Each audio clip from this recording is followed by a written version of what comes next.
গাজওয়াতুল হিন্দ। ইমাম মাহদী আবির্ভাবের সময়গুলোতে হিন্দুস্তানে মুসলিম ও মুশরিকদের মাঝে এক যুগান্তকারী লড়াই হবে। রাসূলুল্লাহর ভাষায় এই লড়াইয়ের নাম গাজওয়াতুল হিন্দ।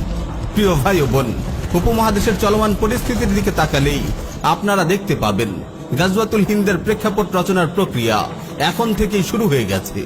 হিন্দুত্ববাদের কালো কুয়াশায় দ্রুত ঢেকে যাচ্ছে উপমহাদেশ। এই নিয়ে বিভিন্ন মজলিসে আমরা পূর্বেও আলোচনা করেছি। পরিবর্তিত পরিস্থিতির সঙ্গে সঙ্গতি রেখে আমরা সামনেও আলোচনার ধারা অব্যাহত রাখব ইনশাআল্লাহ। গাজওয়াতুল হিন্দ রাসূলুল্লাহর প্রতিশ্রুত এক মুবারক জিহাদ, যে জিহাদে অংশগ্রহণ করার জন্য স্বয়ং সাহাবায়ে কেরামও লালায়িত ছিলেন। সুনানে নাসাই, মুসনাদ আহমদ, মুস্তাদরাক হাকিম সহ আরো অনেক হাদিস গ্রন্থে বর্ণিত একটি হাসান হাদিসে এসেছে, সাইয়্যিদুনা আবু হুরায়রা রাদিয়াল্লাহু তাআলা আনহু বলেন, ওয়া'আদানা রাসূলুল্লাহ সাল্লাল্লাহু আলাইহি ওয়াসাল্লাম গাজওয়াতাল হিন্দি ফাইন আদরাকতুহা উনফিক ফিহা নাফসি ওয়া মালি ওয়া ইন কুতিলতু কুনতু আফদালাশ শুহাদা ওয়া in রাজা'তু ফাআনা Abu Hurairah Al মুহাররাম।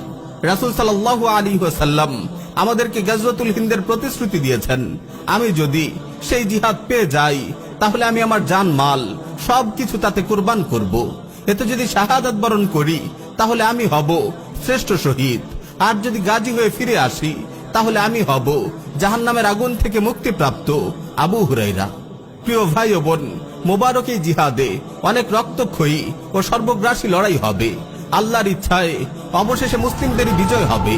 Nuaim বিন হাম্মাদ সংকলিত কিতাবুল ফিতানে বর্ণিত একটি হাদিসে এসেছে, রাসূল সাল্লাল্লাহু আলাইহি ওয়াসাল্লাম ইরশাদ করেন, লা ইয়াগজুয়ান্নাল হিন্দ লাকুম জাইশুন ইফতাহুল্লাহু আলাইহিম হাত্তা ইয়াতু বিমুলুকিহিম মুগাল্লালিনা বিসসালাসিল ইয়াগফিরুল্লাহু যুনুবাহুম ফায়ানসারিফুনা হিনা ইয়ানসারিফুন ফায়াজিদুনা ইবনা মারইয়ামা বিশাম। তোমাদের একটি দল হিন্দুস্তানে লড়াই করবে, আল্লাহ তাআলা সেই দলের যোদ্ধাদের বিজয় দান করবেন। তারা হিন্দুস্তানের শাসকদের শিকল দিয়ে বেঁধে টেনে আনবে, আল্লাহ তাআলা সেই দলের যোদ্ধাদের ক্ষমা করে দেবেন। অতঃপর মুসলিমরা সেই যুদ্ধ থেকে ফিরে এসে ঈসা বিন মারইয়াম আলাইহিস সালামকে সিরিয়ায় পেয়ে যাবে। গাজওয়াতুল হিন্দে বিজয়ের পর এই বাহিনী জর্ডান নদীর তীরে দাজ্জালের বাহিনীর বিরুদ্ধে লড়াইয়ে অংশগ্রহণ করবে।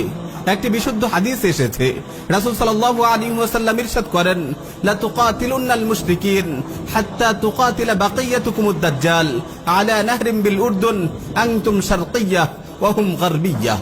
নিঃসন্দেহে তোমরা মুশরিকদের বিরুদ্ধে যুদ্ধ করবে, এমনকি এই যুদ্ধে তোমাদের অবশিষ্ট মুজাহিদরা জর্ডান নদীর তীরে দাজ্জালের সঙ্গে যুদ্ধে লিপ্ত হবে। এই যুদ্ধে তোমরা পূর্ব দিকে অবস্থান করবে আর দাজ্জালের অবস্থান হবে পশ্চিম দিকে। এই মোবারক জিহাদে যারা অংশগ্রহণ করবেন তাদের ফজিলতের জন্য এতটুকুই যথেষ্ট যে তাদেরকে আল্লাহ তাআলা জাহান্নাম থেকে মুক্তির ওয়াদা করেছেন। সুনানে নাসাই, মুসনাদ আহমদ সহ আর অনেক হাদিস গ্রন্থে এসেছে, রাসূল সাল্লাল্লাহু আলাইহি ওয়াসাল্লাম ইরশাদ করেন, ইসাবাতান মিন উম্মতি আহরাজাহুমুল্লাহু মিনান নার, ইসাবাতুন তাগজুল হিন্দা ওয়া ইসাবাতুন তাকুনু মা ঈসা ইবনে মারইয়াম। আমার উম্মতের মধ্য হতে দুটি দলকে আল্লাহ তাআলা জাহান্নাম থেকে মুক্তি দিয়েছেন। একটি দল যারা হিন্দুস্তানের যুদ্ধে শরীক হবে, আর দ্বিতীয় আরেকটি দল যারা ঈসা ইবনে মারইয়াম আলাইহিস সালামের সঙ্গে মিলে যুদ্ধ করবে।